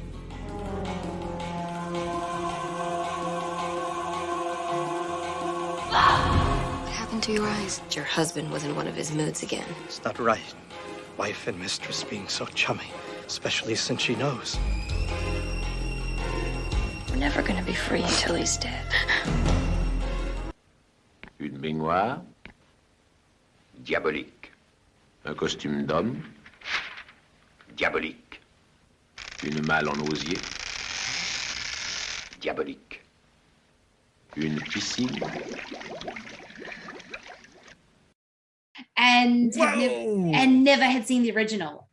So this was so I kind of knew what the twist was, and I knew that the American remake expanded on the twist. Okay, but then I just have a quick question, because while I was watching this or before whatever, I added the remake to sort of my watch list. I don't know if it's in Amazon or wherever it is. Is it similar? Is it just basically taking the exact same plot and updating? I'm just curious. It really is, except okay. I think it's Isabelle Gianni has to redeem herself in it. It's not. It doesn't have the same ending. It has a much more conventional Hollywood it's ending. a much more Hollywood. Okay, all right. Because I had seen this before. I think this might be the only the second time I saw this. The ending was very surprising. I guess I didn't remember it, because when it just ended, I went, wait, hold on a second. Wait, everyone's dead. I'm like, what happened here? I did not expect that downer of an ending. Because I really thought it was spoiled. I mean, I don't know. People know what they're getting into. This movie's from 1955. Yeah. I thought she was playing dead at the end. Like 100%. I was like, oh, she's just playing dead. But nope. And that death scene is amazing. It is one of the best death scenes put to Wow. film. The 90s version, she is playing dead. She is. That's Okay. absolutely what she's All doing. right. Sharon Stone's playing dead. And pretty sure Sharon Stone is playing the Vera No, it would character. be. It was Elizabeth Jan. I can't remember. I Yeah. know, yeah. I'm just going brunette blonde. Yes. I could not. I'm not saying that. Oh my gosh, why can't I think of her name now? The blonde in the updated one, Sharon Stone. She's Sharon Stone. I'm yeah. not saying Sharon Stone doesn't have range, but I could not see her playing the part of the frail wife. Yes. No, it is. You're probably right about that. Because all I remember was when I was watching No, it. that's I remember fine. watching it. Is like it was Chaz, friggin' Palminteri. Palminteri playing the guy, and I'm like, really? Him? It's a little bit of that in this movie as well. That I think is the point. But in the remake, it's much more horrendous. I'm like, there is no way these two women are even falling for you a little bit. I'm sorry. Okay. I mean, I don't. Okay, you and I might have very different opinions on Chess Palminteri because even just watching this one, I had that updated cast in mind. Oh, and yeah. I don't know if you're looking for some large abusive creep, I think Chess Palminteri could play that role. He's not very smooth. You know, maybe they should have gotten Alec Baldwin to play this role. Yes. I think that would have been amazing casting, I'll Yes. say. But I did think while I was watching the French version, I was like, yeah, I think Chaz Palminteri could do this. Because even the guy in the French version, I'm like, why are you women tripping over yourselves to get to this guy? I know. I mean, it's an amazing movie. First off, I kind of loved it. I loved how stark it was. I loved how very to the point, how very French it is. But you're sort of watching it, and there's this horrible guy. One, he doesn't technically own this because they're all in a boarding school. He doesn't own the school. It's his wife's dowry, which even she kind of says. And he is so awful. Those abuse scenes are horrific. I mean, they mostly happen the big one happens off camera, but you can tell that shit's about to go down, and it's not going to be good. It is brutal. So yes, I was really taken aback when she goes to clean the booze off of his tie or whatever, and he just smacks the hell out of her. I was like, whoa, I did not see that coming. No, that actually, I did laugh when she's just like, okay, fine, drink it then. I was gonna try and I changed my mind and didn't want to kill you, but no, you're an asshole, so you're dying, even though you find out that that's not how it went, and now you feel really bad for her because kill that guy. He's the worst. Because you can completely understand why both of them would want him dead. Because he's vile from the get-go. Yeah. Yes. The thing that I don't understand, and I cannot understand, anyone out there is willing to try and convince me. I'm trying to remember the names of the characters here. The blonde. That is Nicole. Nicole, yes. I'm going to use her character name. I don't understand what she's getting out of this. I mean, unless we're seeing a totally different side of this man when he's with her, I don't understand the interest here at all with her. I would love for her long game to be, yes, we will murder his wife, and then a few years later, I'm totally going to kill this guy, and then I guess I'll get to school. Because I just don't understand the appeal of this man at all. No, I don't either. And that's kind of what I kept thinking, because I knew the ending was coming, because I already read somewhere that, oh no, the French version, they do this, in the American version, she's actually faking her death and they go get him. And I'm thinking, oh, she must be playing a longer game, because there is, I can understand poor Christina getting trapped with this man, because find out that she's come from Venezuela. She's having to marry him, all this kind of thing. And the school was her dowry to give to him. But then I'm like looking at Nicole going, oh, you could do so much better than any of this. How did you get trapped into this? I don't quite understand it, because it does feel like these both, when you're watching the beginning, you do get the understanding that both of these women are trapped. So the fact that Nicole was working with Paul this whole time, it's kind of like, yeah, so what do you exactly get out of this? What did he promise you that what would happen once you killed his wife? It's very he's such an unpleasant character. He's such an unpleasant person. Like, I think the only thing, and listen, who am I to critique this movie? I think it's great, and me offering, I don't know, studio notes to a film from 1955 is dumb, but I would have really liked to have seen his character alone with Nicole at some point, just to show a different side of him. Because all we see is this abusive, horrible person, whether it is to his employees or his wife or the children. We don't see any redeeming quality in him whatsoever. So I think just having him be a little bit different when he's just around her, I think would have been really helpful. But again, I'm critiquing a movie that should not be critiqued. This is so dumb. I mean, Malice is a much worse movie than Diabolique. I have nothing but great things to say about that. I mean, it's in the Criterion collection, not the Kino Lorber collection. I mean, come on. No, you're right. That's a good point. No, it's splitting hairs, but it is a really, it's just wonderfully put together, because I know famously, I always knew this movie as the movie that Hitchcock wanted to make. But no, that the Henri-Georges Clouzot got there first and made it, and apparently Hitchcock was like, oh, you could have gone where I couldn't go, because there is no way that Universal was ever going to let him do that ending. Right. But then I think the authors did end up writing him Vertigo, which he made, and then he made what is considered now the greatest English-speaking movie of all time. So right, exactly. Yeah. Do you think he was fine? Do you think he said, well, they certainly wouldn't let me put my heroine in such a sheer nightgown at the end of this?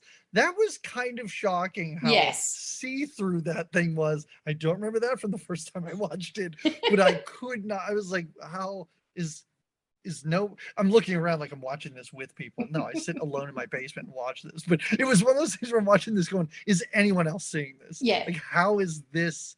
I don't want to say how is this okay. It's French, but at this time I was very amazed. I was like, wow, how like, I don't want to say liberating, but I was like, this would never fly in this country. This would never fly in this country. Now I think you'd have a hard time putting someone in this at the end of this movie and having her run around in something that's basically see-through and have it be a smash hit and applauded by critics. Yes, I think you're absolutely right. It sort of speaks to how the French thought of nudity. And the French are still completely conservative. It's this weird thing where you get some countries where their movies, so like Japan, will be completely outrageous and completely, gore-filled and boob-filled and nudity. And then when you actually get to know a Japanese person, they are very conservative. It's a very conservative country. Same with France. But yeah, it's such a sheer nightgown. She's running around, and then the ending happens, and you're like, oh, you poor thing, you're probably freezing, and then this happens. I mean, this is not, that school looks drafty. No, yeah, it's I really do love it's not for long stretches of this movie, but just seeing the day-to-day of the school was a lot of fun. I mean, you don't need to spend as much time with these boys as you do. You don't need to see them getting ready in that gigantic bathroom and stuff, but it made everything feel grounded. It made everything feel real and lived in. And I love the idea of just watching this and saying, wow, what a different time it was to go to school, to work at this boarding school and stuff like that. Because even the caretaker's like, listen, we were on break, and when we're on break, I'm not at this place. I guess I have to live here with everybody else the whole time. It was just really fun to watch all that, and it was something that I don't think I really took in the first time I watched it. I think I was more invested in the main plot of this, but it was really nice to spend time with all these secondary characters. It really was. I think I put on my notes that there are these kind of two worlds living right next to each other. So you do have the day-to-day of the school, and they're not necessarily as concerned as what the main plot is when it's sort of involving Christina and Nicole. But you do kind of I love the other teachers, I love the caretaker, I love the students. Even I don't understand why Nicole I suppose to find the friggin' lighter, but still to let that child go into the pool. That's disgusting. Yeah. Why don't you take off your pants, kid? Get down to those tighty whities and jump right in this pool. That did feel a little gross. When that kid got out and I went, can somebody put pants on this kid? I don't feel good about this at all. This kid's like 13 right now. Yeah, I know. And it's just these wet, tidy, and it's like, oh, gee, God, can someone just put a towel and I hope he has a shower because that pool looked disgusting. When he comes up and says, I found this in the mud. It's like, how did mud get in this pool? How did large amounts of dirt get into this pool? It's super gross. It's so super gross. And it is but it's a really cool tense scene because that's where they think they've hidden the body. So all you know is that, okay, there's a body in there. And then Christina's all worried because she's like, well, we're going to have to find an adventure. We're going to have to clean the pool. The kids keep throwing things in there. And so Nicole's just like, fuck it. Kid, get in there. Because she knows that he's not going to find anything except for the lighter, which may be part of the plan, may not be. And then you're just going to be freaking Christina out. But it's kind of, you live in the school, which I kind of love. You live in the surrounding town. And I was kind of surprised how funny this is. Like the neighbors, when they're actually killing Paul originally, and the guy's complaining about how much water they're using. So you just keep, from this very tense scene, you keep cutting off, okay, he's drinking, okay, he's unconscious, okay, we have to put him in the bath and he's drowning. And then all of a sudden it cuts to like upstairs or wherever, and they're like, how much water is those? Are they having a bath at 1 o'clock in the afternoon? That's weird. And then he ends up I don't know, they're helping put it in the basket and the soldier wanting to get in the back.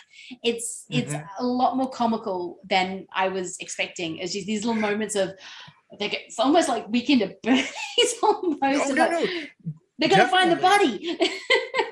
Yeah. And this movie's, the tone is very dark, definitely. Yeah. Oh, yeah. But it is something I notice sometimes when I watch movies from the 40s and 50s is they will insert this comedy, which I don't think would work now. I just have a feeling that the remake does not have these characters, or they're certainly not this silly. No. But just these two guys that work at this school later when he's missing, and the one's like, I didn't kill him, but I'm kind of okay with him if he never comes back. Like, we can drink good wine. Like, this is really wonderful. Like, I really did find those two characters funny, and I found these humorous interludes, like, they didn't take me out of the movie at all.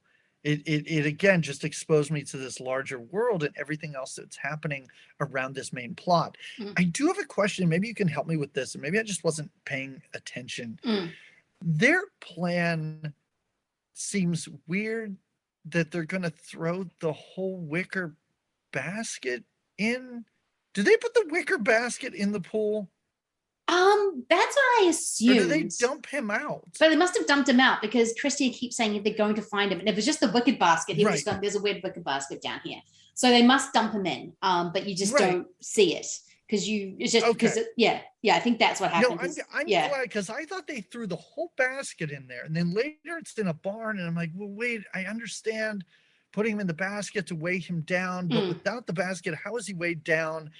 Again, I don't want to nitpick this, but I thought maybe I missed something. No, I think the problem was Christina didn't nitpick this plan. I think if she had asked a few more questions, I think she would have gotten on to this whole thing before everything happened in the bathroom. But she doesn't. She kind of takes everything at face value, which, because she is this naive, very sheltered character who doesn't quite understand that this person who she's put all her trust in is actually going to stab her in the back, that is plotting against her. So she's not asking these questions that she should, that we're like going, wait a minute. And it's because she's just not asking, and she should be asking. Hang on a minute, I need to ask a question. Please. I find her involvement in this whole thing very funny, because she really is a character who's like, listen, you know what? I am all for killing this guy if I don't have to do it. Like, what a great, you know what? You have a great plan. Can I just like maybe watch you do this? Or better yet, can I stand in a different room? Like, I'll help you throw it in the pool, but I don't want anything to do with this, but I certainly want it to happen. Yes. Which I do. I think we can get into the detective whenever you want. Oh my God, Albert. I love Albert so much. He just hangs out at the morgue and just waits for people to show up that he can take on cases. I think that's what he does. I think sometimes you get slow murder days. And so he has just to go to the morgue, hang out, annoy the mortician. So when they come up and go, we're looking for a body, and he's like, there is no body. There is a mystery. And I love how bumbling he seems. Like, I'm still trying to figure out if he came upon Paul and Nicole by accident, or if he had an inkling. I need to watch it again because I don't know. It's the most Columbo thing I've ever seen, because I'm like, is this guy so smart? Is he 8 steps ahead of everyone, or is he just falling into all of this accidentally? Because at the end, when he emerges from the darkness, I'm like, what were you waiting for? He's dead. Saved her. What are you doing? And also, here's another question I have. What are these two going to be charged with in the end? Like, inducing a fear heart attack? Is this, I understand, I think, I could be wrong, but I'm pretty sure faking your own death is a crime. So maybe that's it. But they didn't flat out murder this woman, and it would take some real convincing to make a jury believe that you did anything wrong kind of in this. There are no witnesses to any of this. At the end, I went, I don't think these two are going to jail. I think the school's just going to run as usual. I think so too, because I was just kind of, what are they? I mean, yes, you know that they've done something wrong. You know that they've been plotting this whole entire time to kill this woman in the most Tingler fashion. I mean, when oh my God, those contacts in his eyes are how painful. How painful would have been because you're having to lying in the bath, having to wait until she comes in. Oh my God, I would not have been able to do it. He's very quick too, because he was just on that typewriter. He was very quick.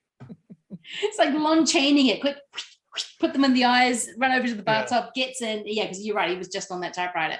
But I love the Columbo Albert. He is, I wanted to watch it again going, you just stumbled on this. You had no idea what they were doing, did you? I don't think you did.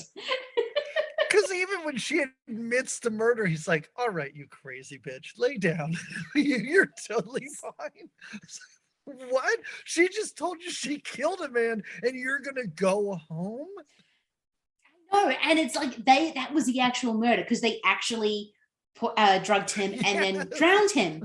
That is an actual premeditated murder. The other one was like, oh no, we're just gonna fuck with her so her heart gives out. Which is actually a surprisingly common plot point, as I've now discovered. Apparently people are just killing people with heart attacks all the time and apparently getting away with it because there's apparently nothing on the books that sort of says premeditated heart attack. Yeah. I just found that so funny when she says, I murdered my husband.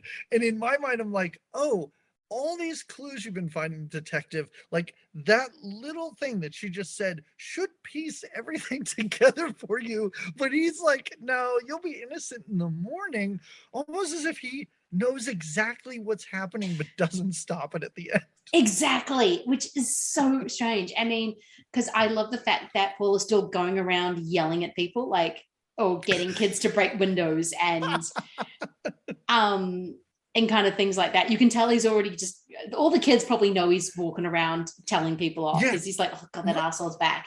The adults don't know. 100%. But we're just not going to do anything about it. Yes. The dry cleaning thing, great idea. Standing in the class picture like you're a creepy ghost, wonderful. But maybe don't yell at the kids. Maybe just don't be an asshole for a little bit of time. He can't help it. He's just an asshole. It's just like... He really is. This is what I love about this movie so much, is I was just giggling at it. And I think most of it's on purpose. I think there's a lot of it that...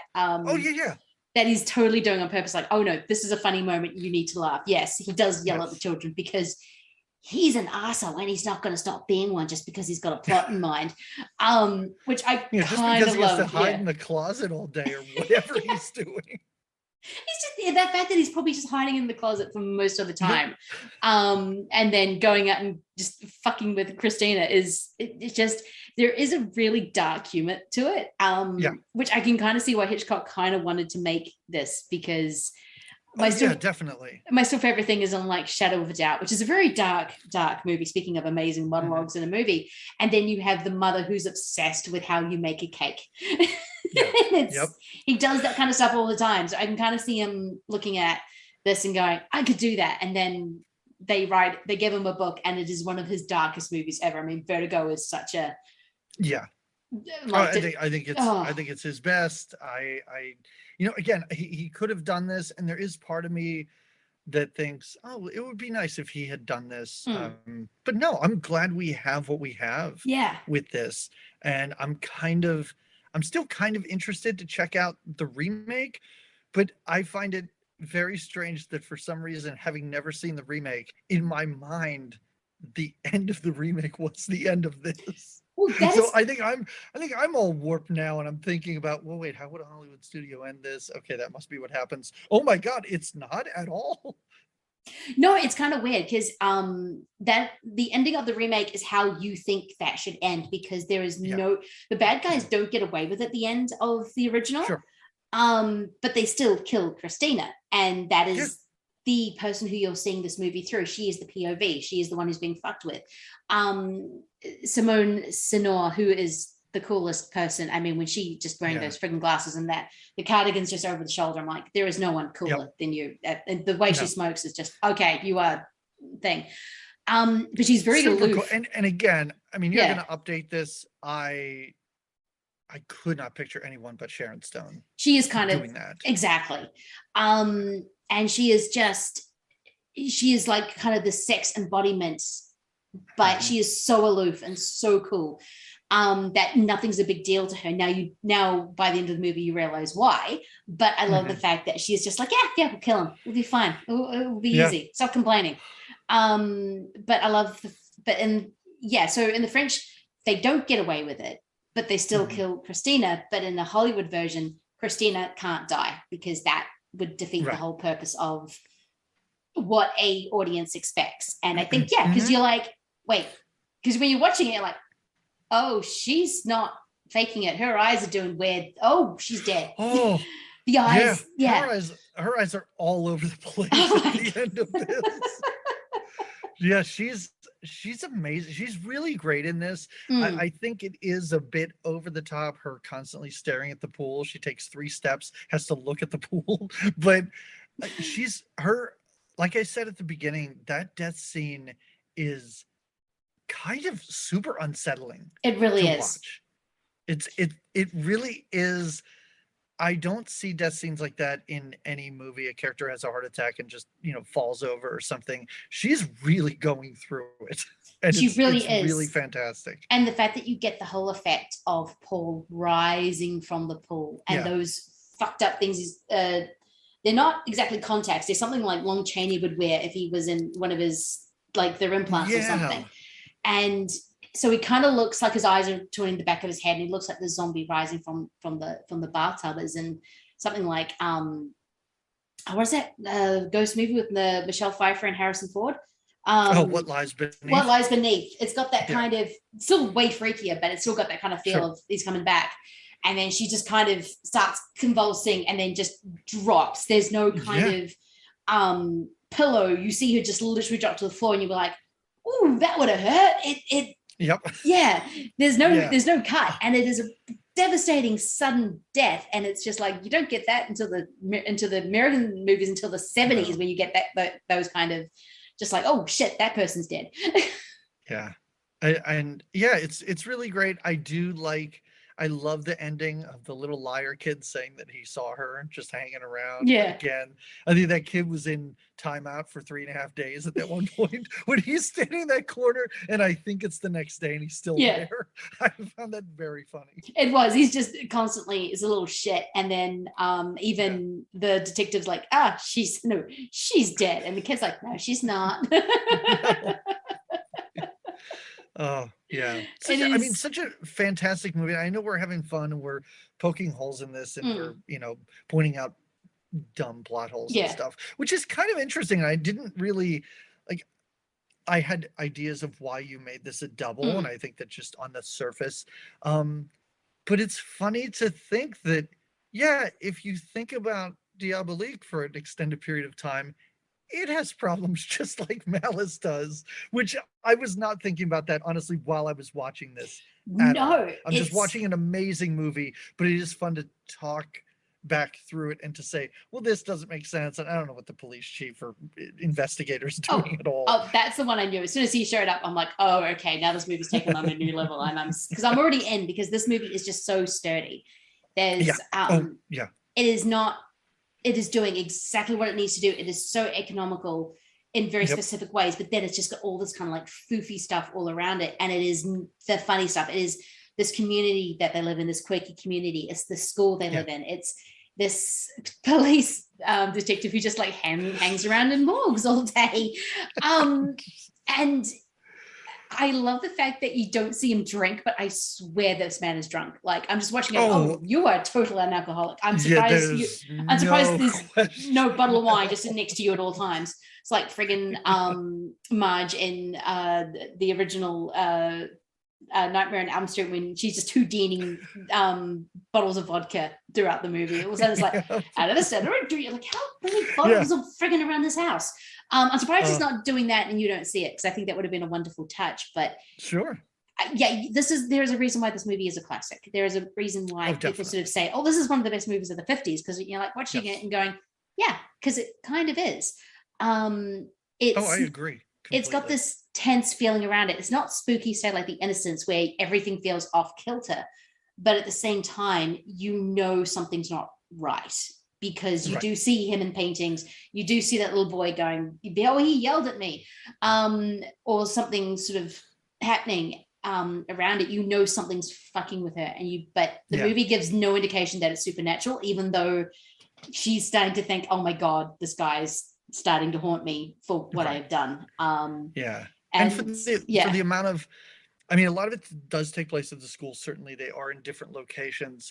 You get a sense of your surroundings, which I think is really nice. And sometimes it's tough to do, especially when you see how big that building is and how many kids there are here. I love how anytime we're outside, we're in the same location. Like, that's it. We're just there, front of the school. That pool's right there. We don't go around the back of the school or anything like that. It's really nice to just get this somewhat small location, but large enough to be able to play with it.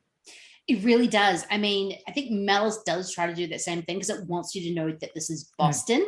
I just don't think it pulls it off, because they probably didn't film it in Boston. They probably didn't do all these kind of things. And so they weren't able to use the locations as effectively as Diabolique is. They don't have exterior shots in there. No, the characters are never outside. No, they are not. They're inside of their homes.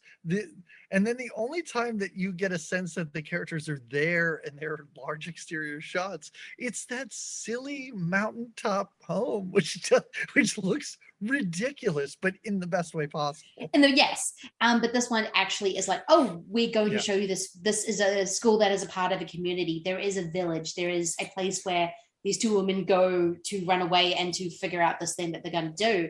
And you get these little hints of where they are, what's going on in this town, how people feel about them, how everyone hates Paul to begin with. They are not in a hurry to find this body or to figure out what's happened. That, as you said before, it's like, oh, we get to drink the good wine. We don't have to worry about friggin' arsehole. And I love that. It's such a worn-in. The school looks old and worn down. Like, no one's spending money on this thing at all. You can tell Christina has plans to make it good again. Yeah. And just the amount of shots. I love the shots that just crane from window to window, classroom to classroom, what each of them are doing, constantly standing by the windows, looking outside at the pool, things like that while class is going on. And even little things like the students at one point before she comes into class, the one guy's like, listen, our husband's like missing or ran out on her, so maybe we couldn't, maybe we shouldn't be assholes today. Like, Yeah. Can we all agree to be nice? It's really fun, really great. I just, this, like you said, it is a classic for a reason. If you've listened to this entire conversation, you know what's happening in the movie, but I still think it's worth taking a look at. Yeah, I mean, I know the ending of this movie has been talked about because it's such a phenomenal ending. It is such one of those, oh my God, kind of moments. And even I wasn't fully expecting the spectacle of it. I was just like, oh my, right. I got really thin with the eyes. I'm like, oh my God, you poor guy, that you have to put these, the actor, not the character. The character's an asshole. He can do it. Right. But it is, and the performances are all really good and not really over the top either. Even I can see someone really wanting to play the Nicole or the Christina really, really big, and none of them do. It's just this, it is what it is kind of movie. And no, it's an amazing movie. Yeah, I mean, these people are playing characters, but they feel real. Yes. Like Alec Baldwin does not feel like an actual human being in Malice. Like, no one feels this isn't a real person. Like, there's no way this person actually exists.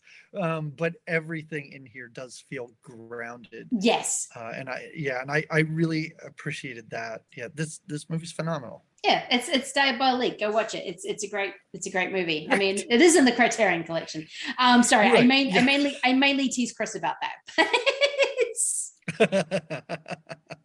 As you should. Yes. But yeah, anything else you want to say about Diabolique before we go? No, just that I'm interested in the remake, and I'll probably watch it.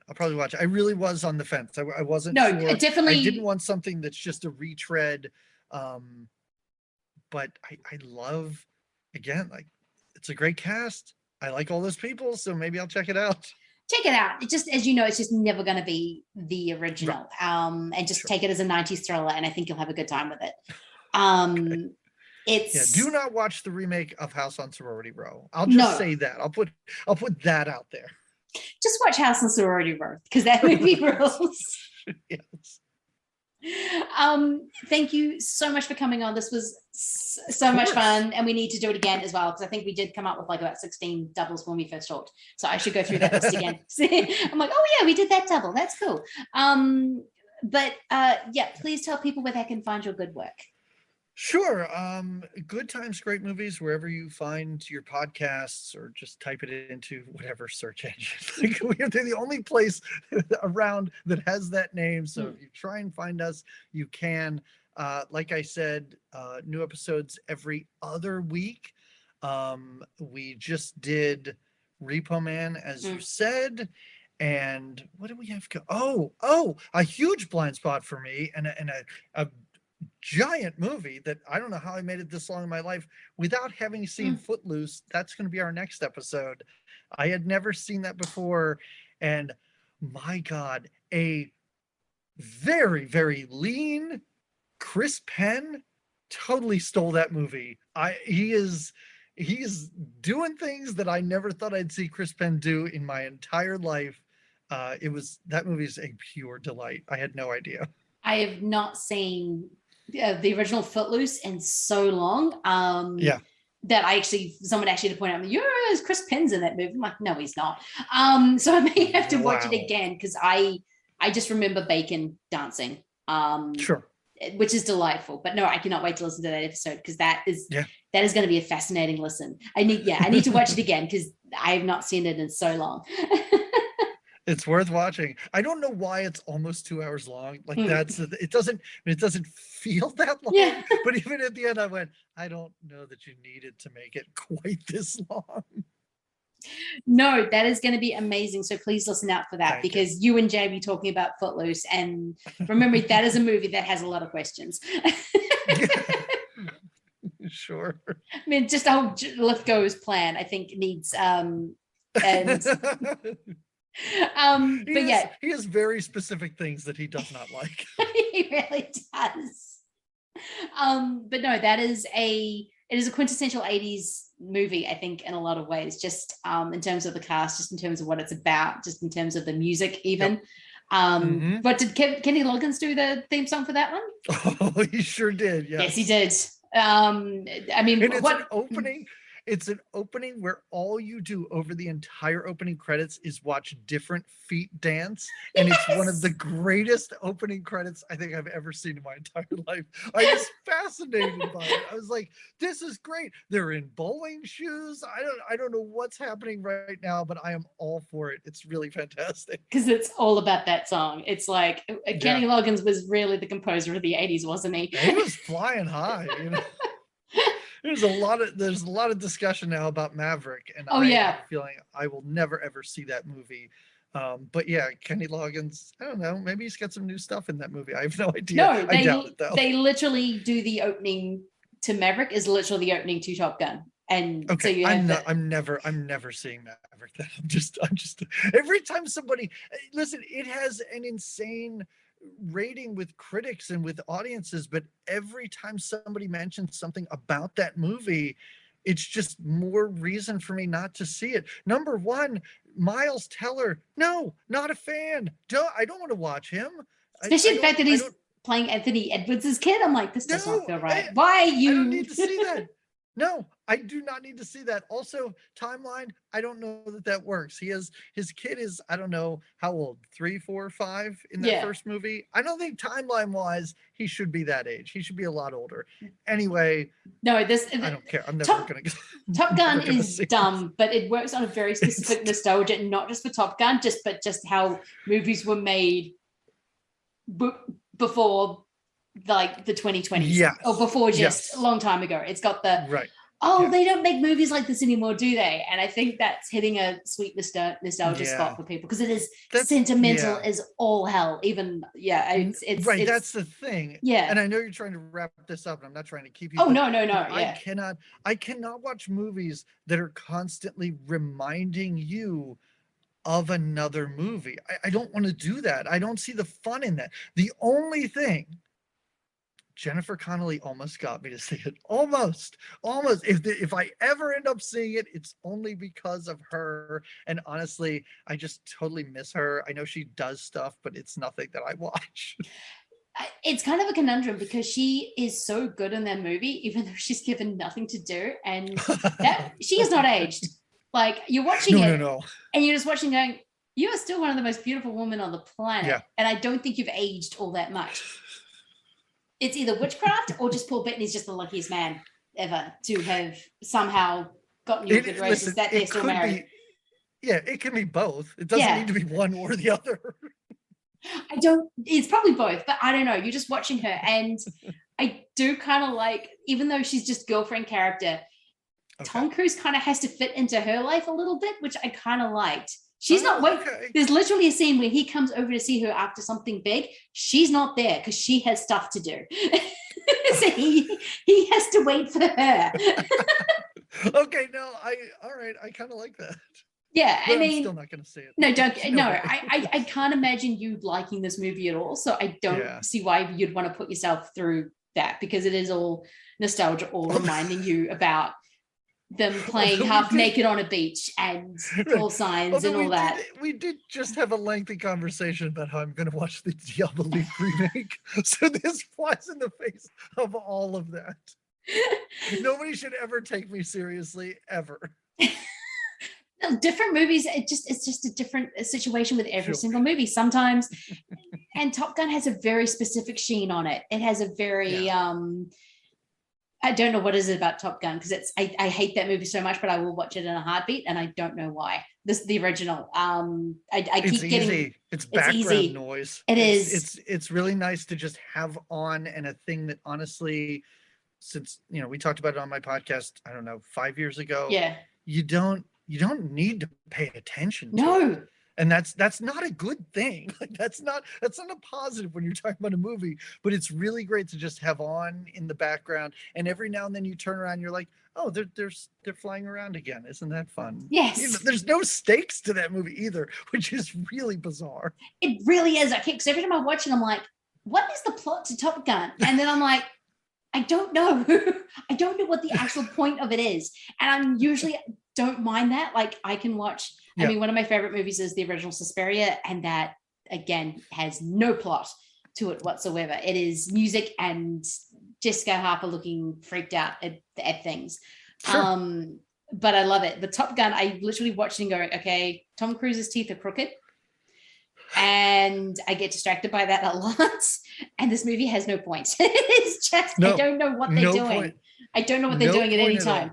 No. It is. Thankfully, Meg Ryan shows up and is a little grounded, likable, and is pleasant and is fun. But yeah. Tom Skerritt's in that, so he's there too. He is too. Yeah. I guess the John Hamm character is meant to be the Skerritt of it all, but it's not Tom Skerritt. Oh. I mean, I definitely, I definitely like Maverick more than some people who hate it. I don't love it as much as I know people who absolutely love it, but I can see why they do, just because I think it's nostalgic for a movie they don't make anymore, and they're never not. Sure. So hopefully, so I think that's why I think people are loving it a little bit, because it's really solidly made. It does have a little bit more of a point to it than the original. Okay. You do get a really cool flying scenes, and then something will happen. I'm just like, oh yeah, wait, this is a Top Gun movie. That's right. It has to go back and do that. But I did like the fact they did start off with Danger Zone. I'm like, good movie. just start off with Danger Zone. I think every time I think I like Kenny Loggins, the movies that Kenny Loggins did songs that open movies. I think I like a little bit more purely because of the Kenny Loggins, like Footloose, Caddyshack, and and Top Gun. Yeah, no, I can see that. Yeah, it's just a little Kenny Loggins bump. Right. Yeah, sure, he needs it. Yes, he does. Well, thank you so much for coming on. This has been an absolute blast, and we need to do it again sooner than the last one. No, thank you. It's always fun. I always appreciate coming on here, and I'll watch whatever you want me to. This is great. Excellent.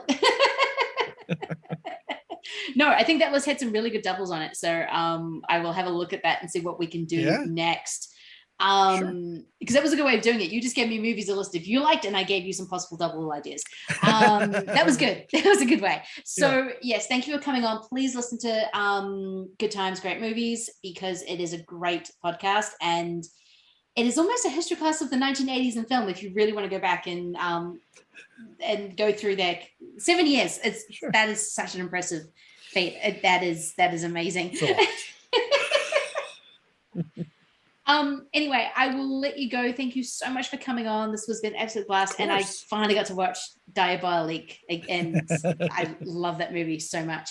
Awesome. And thanks, guys. We will be back with another double feature. All right, thanks, guys. Bye. Bye.